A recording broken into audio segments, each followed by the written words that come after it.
Take 57. Hi, welcome to Lathe and Loom. My name is Cher. Thanks so much for stopping by the channel. If you're new here, I share mainly knitting as well as other fiber art passions of mine, weaving, spinning, a little bit of dyeing thrown in there as well. Today we have two finished objects, and then I'll talk to you about a new heel that I have tried for a sock, and I will give you an update on a new tea cast on and where I am with the Hap Baby Blanket. I am filming this in eastern North Carolina on the east coast of the United States, and it is Tuesday, July the 8th.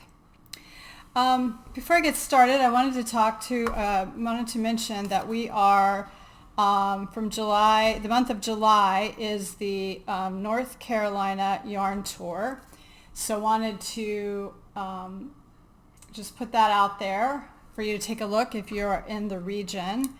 And this is to visit your favorite yarn shops in North Carolina.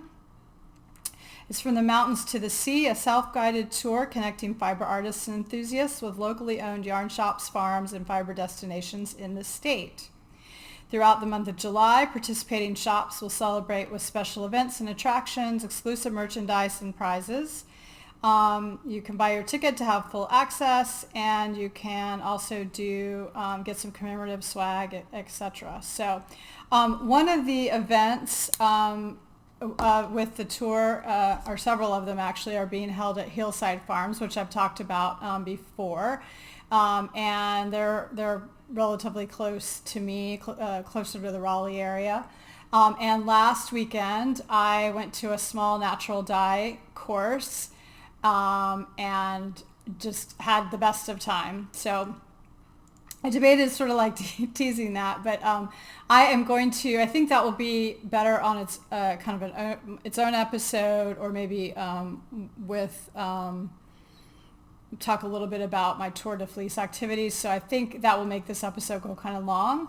So I will plan that for next week. Probably go ahead and film it this week while everything's fresh. And it was such a wealth of information. I love natural dyeing. I like experimenting with dyeing anyway, but this just sort of opened up like kind of a whole another level of creativity. So I have some walnut husks soaking because I really enjoyed that. We mainly dyed with walnut husk, annetto seed, heart nut,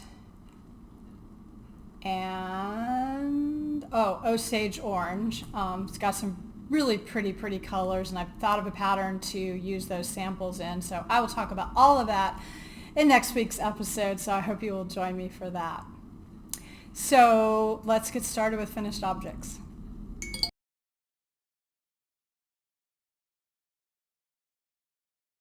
The first finished object I have is my Breezeway tee.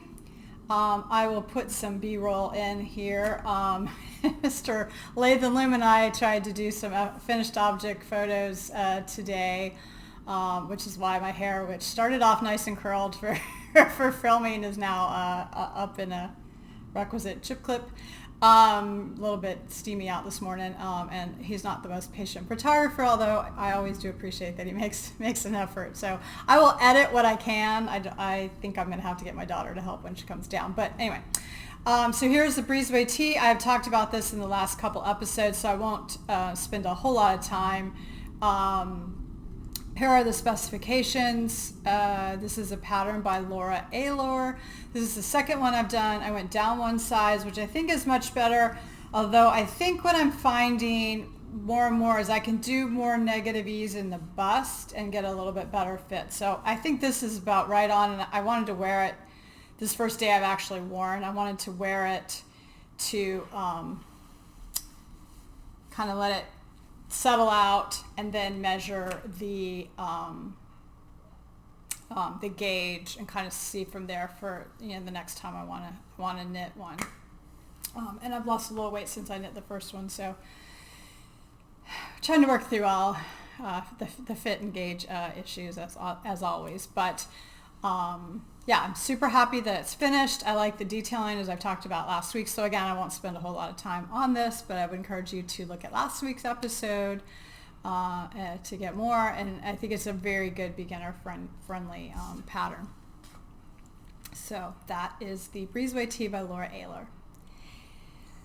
The next finished object I had shared maybe 4 episodes ago. I was working on a very long-term whip. I'm not sure how easily I'll be able to show this. I haven't done its photos either. This is the Habitation Throw by Helen Stewart. So let's see if I can do a little.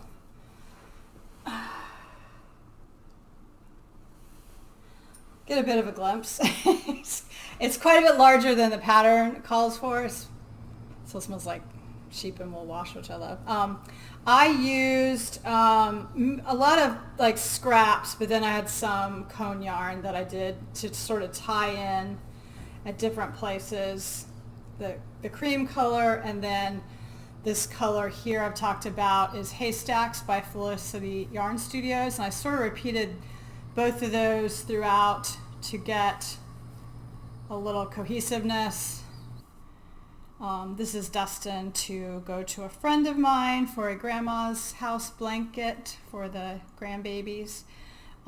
So I'm thrilled to get it off the needles. I was flabbergasted to find out when I went into Ravelry to put in my completion date that I started this in October of 2021. Now, I have not worked. I had long stretches where I did not work on it at all. It started off really fun and engaging. Then I got to the long rows, and I don't particularly like garter stitch. And somewhere along there, I was like, oh, like the first grandbaby came, and I said, oh gosh, you know what? That would be a great thing. That'll spur me on to get this blanket finished. And other things take precedent when you're, I knit by what is calling to me and interesting to me at the time. So yeah, anyway, but I did make a conscious effort this month. I wanted to get this off the needles. So that is complete, and I'm super, super glad. It is squishy and lovely. I think it's a really nice weight. It's fingering weight yarns. So I used up a lot of scraps. Actually, before I mail it, I'll have to have it weighed to mail anyway, but to see how much it weighs. Because I did go quite a bit longer than the pattern called for. You can just keep increasing, right, and then decrease. So I have one corner that doesn't lay quite as flat as I would like to, but otherwise it laid out really nice. All right, that is the Habitation Throw by Helen Stewart.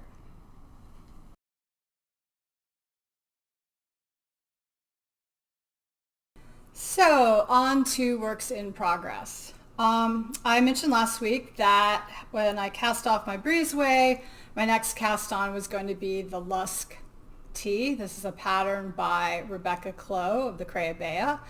I am knitting this with one of my exploration yarns, the Drops Belle. Talked about that a couple times. So it's just a different yarn composition if you're not familiar, and this is it's called a DK weight. I would say it's definitely light for DK. They recommend a US 6. I'm knitting on a US 7, which is the US 6 is 4 millimeter. I think the US 7 is 4.5 millimeter. I think that's right. This is 53% viscose, 53% cotton, 33% viscose, and 14% linen. It's, I had heard people, it's a very commonly used yarn. It's very budget friendly. I ordered from Linda Hobby here in the United States. Obviously, if you're overseas, you can order from other places. Came quickly.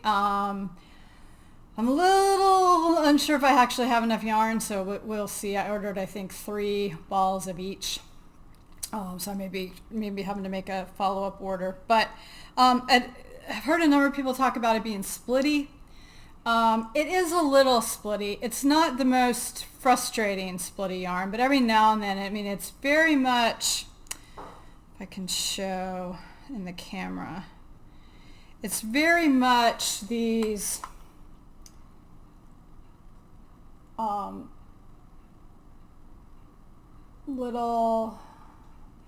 very much these little threads, because of course it's got some plant-based fiber in there.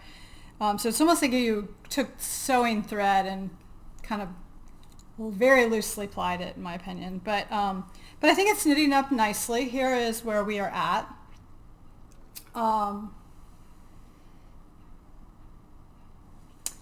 And I just yesterday joined in the round. So it's this is a drop shoulder construction. I should have brought a hanger out here. You start by casting on the back and work down and do a little bit of armhole shaping. I am knitting the size 5 with D cup bust darts. So you then go and pick up across the back shoulders, knit down each side, one side, and put that on hold, the other side, then you join in the middle, knit down, do some, in my case, armhole shaping and a little bit of bust shaping. And then now the instructions have me knitting straight till I get past the apex of my bust, and then I will decrease those extra bust stitches with like a princess seam, it looks like. When I joined in the round, I was 2 rows off for my patterning, and I'm not sure. I feel like it was probably something up here. I had to kind of make a call. Was that 5 rows? Was that 7 rows? And how do I count that? Anyway, I figured it was somewhere in there. The instructions for the patterning are they're very sparse, let's say. Like, it gets you there, but like, so I ended up using Rebecca's, I'm not quite on gauge, but I did end up using her row counts to sort of, just because I wasn't sure how the pattern would go together and how to put that, to make sure that I ended up in the right place. So what I ended up doing, I had 2 rows longer in the back when I joined, so I ended up pulling that back. I knew that in one of those rounds I had increased, so I just added that back as I knit that first row to catch it up in here. But I love the way that the stripes are knitting up. And now I'm kind of like boring knit. But here's the thing with stripes, y'all. So I knew with the plant-based fiber, I probably didn't want to carry the yarn up. I don't really like carrying the yarn up anyway. And I hesitate. I really like to weave ends in as I go, because then I don't have all that at the end. But the problem with that is I weave in just doing a duplicate stitch, like in the back, right?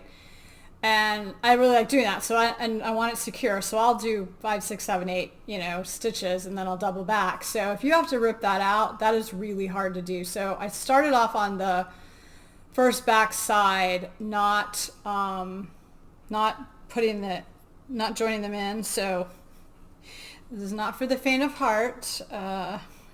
So these are the ends I have on that first back section that I have not woven in yet. So it is a lot. And then here's the top. And then so on the other side, I did go ahead and sort of weave them in as I go, but I still have a lot, and I don't want to cut them too short, right? So it's just a lot of ends, y'all. So anyway, I wanted to share that so you can feel the pain. And then today, before I get to add that next stripe in, because I did a quick try on last night, it's fitting very well in the shoulders. As I said, it's interesting. I'm at a point in the pattern where it says to knit an inch and then, check for that But I need a few inches before I'm going to be below my bust. So anyway, that'll be interesting. That's what I'm kind of wondering if I have enough yarn. But I actually just in this last stripe went into the second ball on the black and white. So probably fine. I'm not sure how much the sleeves will take, but anyway, I'm hoping, because otherwise it's going to be like a extremely economical. I mean, I think I paid less than $3 a ball, so under 20 US dollars for nice summer tea. Like, that's hard to beat. This one, not that way. So this one, if you saw last week's episode, I just went like 3 grams into my third skein, I my skeins were heavy, so if I'd had lighter weight skeins, I would have used more. But that was $28 a skein just by comparison. So thinking about, so far I really, really like the fabric, and I look forward to seeing how that works out. Mr. Latham Loom is home, so I'm going to take a quick break while Sadie stops barking. So that is the Lusk Tee by Rebecca Clow. The next finished object I have is in my Daisy Said bag. Isn't she cute? I love all things sheep for my project bags. So if you know any good project bag designers that do a lot of sheepy themed, please let me know. This is and I don't have it on a very good needle, but this is the say Gamecocks inspired baby blanket that I am roughly basing on the Hansel hat pattern by Gudrun Johnston. Believe I have 3 more rows, something like 19 more. Actually, I think I have about 3 more sections, about 19 more rows if I recollect. And then I'm debating, I'll probably block it then and check my size to see if I want to do the lace edging. So I will try to pop a photo in here too. I don't know why I have trouble with that. To show what the lace edging would look like, but here is sort of one of the corners.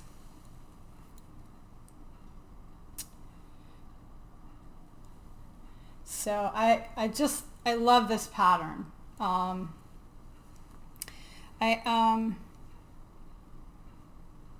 I love the squareness. My hope is that it will be large enough that the parents, once it's no longer a baby blanket or a lovey, that it can be in kind of a shawl and just something kind of cozy. Not they need a lot of cozy in South Carolina, but I'm knitting this in Knit Picks Stroll Tweed, which is the fingering weight. So it's a pretty, I think that's Garnet Heather. Can't remember the colors, but I'll put it up there on the screen. Anyway, so I'm close to that. Baby's, I don't think it's quite a year old yet, but I would like to get it sent off. So here is the 3 yarns, and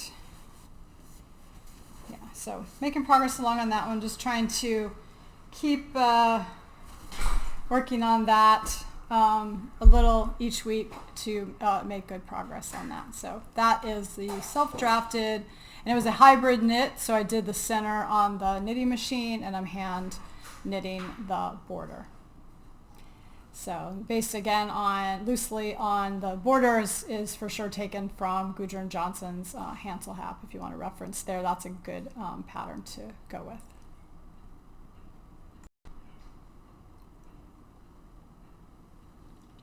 So my last kind of featured work in progress, because of course I have more than I show every week, but I wanted to talk a little bit about an experiment that I'm doing. I mentioned last week that I joined Love and Stitches, which is Knitting Natty's membership community. And in the month of July, kind of alongside with, her sock week activities, which there is now, I believe, a free Discord community open that you can join if you want to check out how that is. That's what I did for the float tote knit along, and that's kind of how I got exposed to the community, and I'm really enjoying it. So as a matter of fact, it was really helpful this week. I had some dilemma with this pattern, and I reached out, and somebody got me right back on the right track. So anyway, I'm not a huge sock knitter, but I did want to try, one of these other heels or a couple other heels. I do most of my socks either on the circular sock machine, which is my preference now, although I'm not super good about regularly doing it, which is part of this saga. Or, I'll pick up one here and there and do a vanilla sock. And I always do a shadow wrap short row heel. That's how I learned. I taught myself years ago from Ellen of the Chili Dog podcast and website. Anyway, so this that we're exploring is a version of the strong heel, which is not new and not accredited to this designer, but the designer for the vanilla is the new black. I need to tell you who that designer is. One I wanted to try, and I think what she's done in her pattern is added in kind of this ribbing effect that to the new pattern. Anneh Fletcher. So I purchased the pattern. She has, I'm actually trying the cuff down version, which is not my preferred way to knit socks, which is what gave me the idea to, why don't I do the cuff on the circular sock machine? So I will insert a photo here. I knit 2 cuffs with a folded hem, 2 cuffs with a folded hem. And then I've split them off. This one is waiting to have the stitches picked up. And what I'll do is I'll pick up the stitches. I actually have to then reverse the knitting, which is not a big deal. And then I knit, I think, 2 rounds. I've done this on the circular sock machine with, they're fairly long, so I started off with a looser tension and then tightened it up as I got to here. And then I went down to 68 stitches to do the heel, so I have a little bit more width. Even when I do mine, I typically do a 64 stitch sock on US 1 if I'm 2.25 millimeter if I'm hand knitting, and so trying to match that gauge. But even when I do my short row, I always add 4 stitches for I have a little bit of a high instep. So that's how I started it. And then I went into, see if I can show you a good way here, into the heel. So here is, and here's the gusset. So this is the back of the leg now. Here's my cuff. And you have this pretty, it is a pretty heel.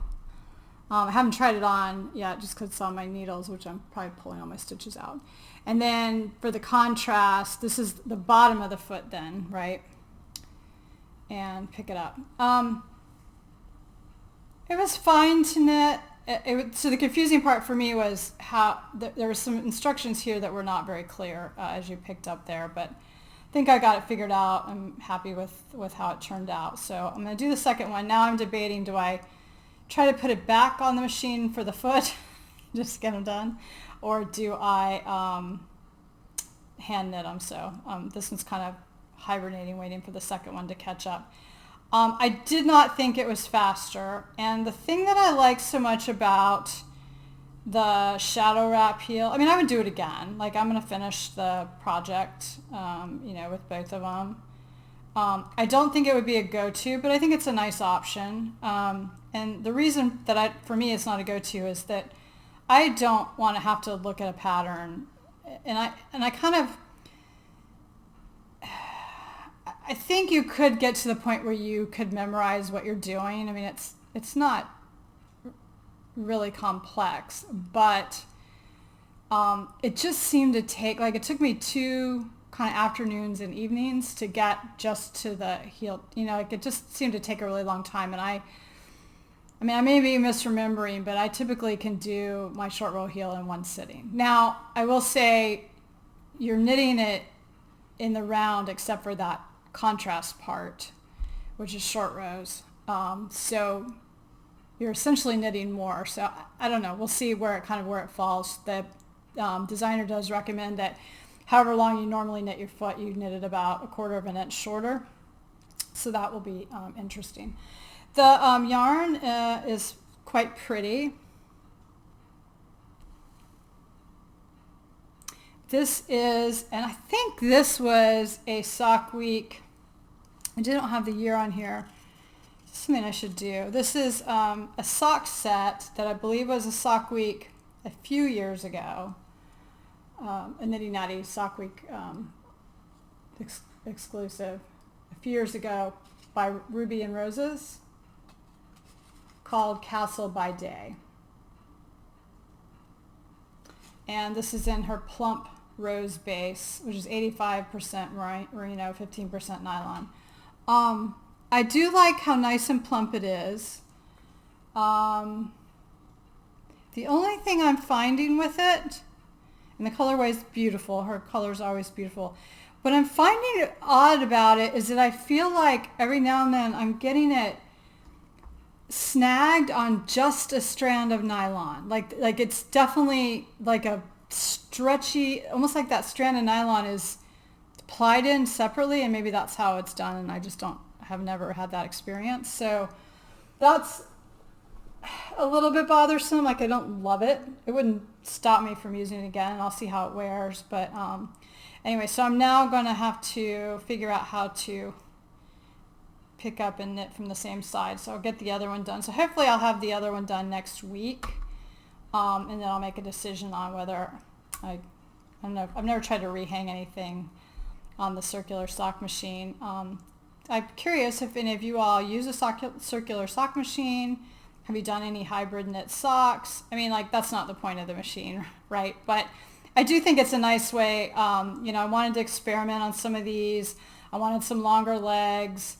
And with my flatbed knitting machine, I'm exploring some hybrid knits. So hybrid meaning, that you're knitting partially on the machine and partially on the by hand, right? So I think it gives you this nice flexibility for the kind of boring part, and then the part you really like. So for instance, on my Lusk tee, now I've done all this stuff, and I'm like, now I just have this, and actually I purposely wanted something stockinette so that when I do knit events I can go, and actually I need to run to a knit Zoom real quick.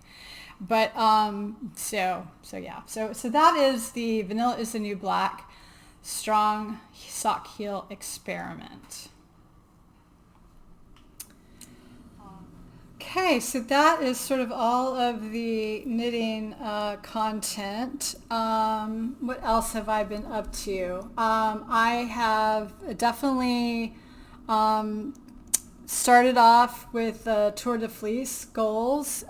So I will share that on probably the next episode. I'm working on 2 sets of fleece, one on my East Spinner, which is a Leicester Cross, and one on my Magic Craft Little Gem, which is a dyed roving from Hillside Farms that is a lovely blend. So that is what's going on with my spinning. The natural dyeing I talked about, and I'll be doing that again kind of on the next episode, and then it'll probably be a future episode as I kind of work through. I've got some definite dye experiments underway. So I've got the walnut hulls, I've got some madder root that I want to try dyeing with, and then I was very encouraged by the Osage orange that we use, so I'm definitely going to look to that. What else do we have going on? That's kind of it. Got the gardens coming along for this summer, and then knitting. So hope you are all doing well and enjoying your crafty projects. I appreciate you spending some time with me today. I do want to talk about the giveaway. So as it typically does, that first week, I mean, I've gotten pretty good response on the video, but I don't have a lot of comments. So I am going to go ahead and leave the gift away for the June pattern open one more week. So I will definitely go in and draw that probably next Monday before I record next week's episode, and then we'll give away that pattern. So if you have not seen, what is this? I think I believe that was episode 45.